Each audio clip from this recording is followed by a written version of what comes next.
Welcome back to the show floor, guys. This is Steve Lasky. I'm the director of editorial for the Endeavor Security Media Group, and I have the pleasure of talking with Jeremy Freeze-Skret, who is the VP of Engineering at Prometheus Security Group here.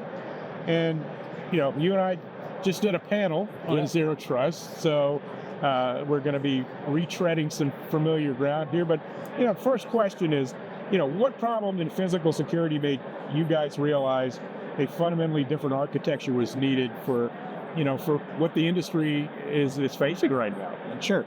I think the fundamental problem that we recognized pretty early on was that we have an entire installed base of 1940s technology. Everything out there, every single panel on the show floor uses supervised line. We've done it since the 1940s. It's tried and true, but it's old, it's analog, and it was in need of modernization. It also presented an entire cadre of endpoints that exist across these networks that are open and vulnerable to penetration and cyber events. Right. And so that was the opportunity to do something better. And as modern technology has evolved, the industry unfortunately wasn't evolving with it. And so we saw an opportunity in that to kind of push the border of what was possible and show how you can translate some of the analog infrastructure into digital. One of the things we talked about earlier, I'm going off script here, but it was, we're looking at a lot of legacy technology. And it's hard enough to get folks in the industry just to understand the concept of zero trust for physical security. Mm-hmm. But once you finally, establish that, that framework, how do you get them to even consider, either upgrading or, replacing legacy technology with zero trust solutions that are going to work for that? Yeah, I think that's a great question, Steve. And I think it is, it's a matter of showing them the value of it, right? And the value of it is you can't present a system that requires full-scale rip and replace strategies, right? Modernization has to be offered as a gradual, right? And it has to implement modern cybersecurity principles and technology as close to the edge as you can get it, and then offer them a path to the future that they can execute over time as their time, energy, and budget permits them to do. And it has to be simple to deploy. If you can't require them to install new infrastructure in order to support it, and you have to be able to go out and integrate with existing sensors and devices that are in the field. So, as we're looking at the physical and the logical converge, what are you guys doing to kind of proselytize and and get the word out and make sure that people understand enough where you're going to be able to come in and be a solutions provider for? Yeah, so I think it boils down to getting the core message is that we need to do the same due diligence on machines that are attached to our networks as we've done on people that are attached to our networks, right? Right. And it really boils down to, there's a lot of stuff here about trusted identities, right? And it's all about controlling people's physical and logical access, because you can have threat actors come in, insider threats that can cause problems for your networks and systems and disruptions. Well, those same threat actors that are not behind an identity can employ machines now to the scale of large-scale botnets, different types of cyber threats, and coming in through your IIoT endpoint. So if I'm a person that's been charged with responsibility of protecting an enclave, it's not the things in the IT closet that are keeping me up at night. It's all of those various devices that are out there that are attached to my network that I may not know anything about. Different companies have different cybersecurity hygiene. Yeah. Some of them are really good at it. Some of them are very poor at it.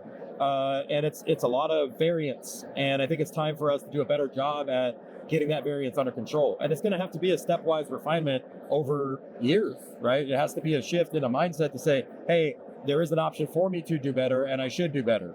And unfortunately, I think that, human beings tend to learn from pain, right? And when we have incidents that occur out there that cost people revenue and operations, they start to wake up. Especially in the security industry, it's, you have to have a catastrophe before you become proactive in an incident. Yes. So that begs the question now. So what does continuous authentication at the edge mean in practical terms?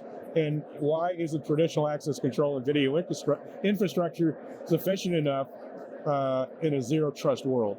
Yeah, that's a very good question, and it's pretty easy to break that down. Right. So First is establishing identity, right? One of the pillars of zero trust is identifying what you have out there. We need strong cryptographic identities on all endpoints. And traditionally, access control systems and intrusion detection systems can't do that beyond the panel. So sure, some solutions out there today can implement a cryptographic identity at your panel, but they're doing nothing for the inputs, and they're doing absolutely zero security on the control outputs. So with the PSG technology portfolio that we've lined up, for the first time ever, I can actually cryptographically verify command and control signals that are coming down that are opening up valves or doors or controlling swing voltage endpoints. And that's two-way communication. So continuous verification means I'm adopting a device onto my security network with a strong cryptographic identity. And then once it's deployed, I'm constantly monitoring that device and verifying that it is who it says it is. So that the information that it produces, I can, with confidence, say that device at that place at that point in time is the one that produced that message. And I'm adding authentication to that mix so that the message and the information that's produced at the inception point is protected in transit from tampering. Very much like signing an email message, right? So you're adding tamper protection along the chain because that edge device may be far away from the central system that's going to ingest that information. And if we want to feed information up into AI and ML and modeling and sim like platforms, we really have to do a better job at scrubbing the inputs to those things. Those models and AI things are very easily biased. If I want to attack a perimeter, I can say, hey, send a bunch of information over here, get you looking over that way, classic diversion, threats coming in over here. That's it. It's a digital shell game. Exactly. I mean, so looking 3, 4, 5 years down the road, given the fact that we're talking about, the AI coming into the picture, modeling, digital twins. I mean, we've got so much that is going to impact what we're going to do from a physical security standpoint.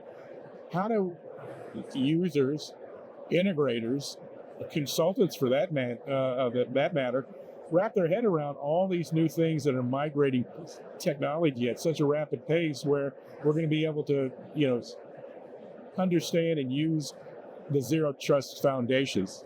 I think it starts with education. I think you got to get down to what are the principles of zero trust, right? PSG's contribution to zero trust is not to be a solution that sits in a box that you buy and say, oh, now we have zero trust. That's not what it is at all. It's supporting a mindset of security, right? It's least privilege. It's enforcing segmentation, right? Strong identities, getting a handle on what we have out there. And it's creating that type of mindset in our integrators, right? It's not just, I'm going to go install panel X, pull wires to it, and then I'm doing the same old thing that I've done. It's taking a step back to say, okay, how can I do this better, right? And constantly improving. And it's being honest with ourselves, and it requires reflection, honest reflection to say, hey, you know what? I'm doing a good job in these areas, and I'm not doing such a great job over here.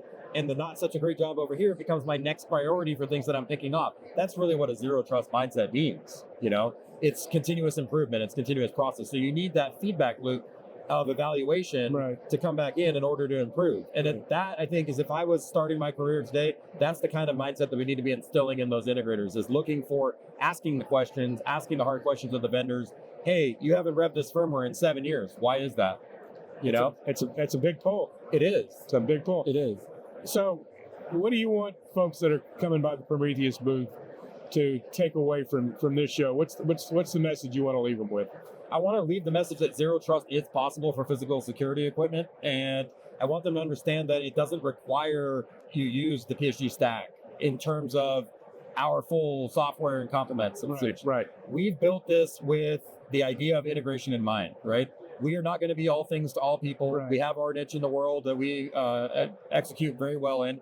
But we want to take this technology and offer it to other people through licensing vehicles, through integrations, different OEM integrators, so that we help the industry, right? We really want to, our mission is to drive a standard, right? We want people to look at that, say, yes, zero trust is possible, and this is a reference architecture for how you do that, and then offer a technology stack that other people can take and do with their favorite service provider or their favorite OEM, right? These things are available today, and they're integratable in multiple different paths. We can support hardware integrations.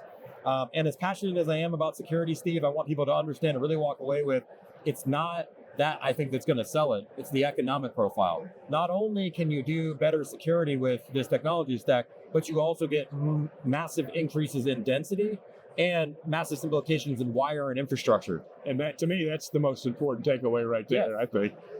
All right, very good. We've had the pleasure of talking to Jeremy Freeze-Skret, here, the VP of Engineering at Prometheus Security Group. Appreciate it.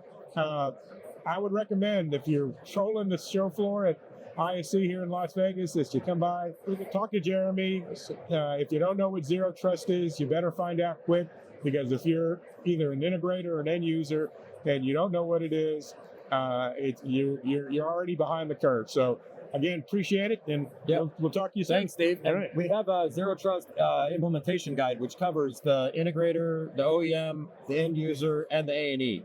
So come by, pick up a copy of that, read it, ingest it. It goes over some of the different things that we've talked about here today. Outstanding. I appreciate your time, Steve. I appreciate you. Thank you very much.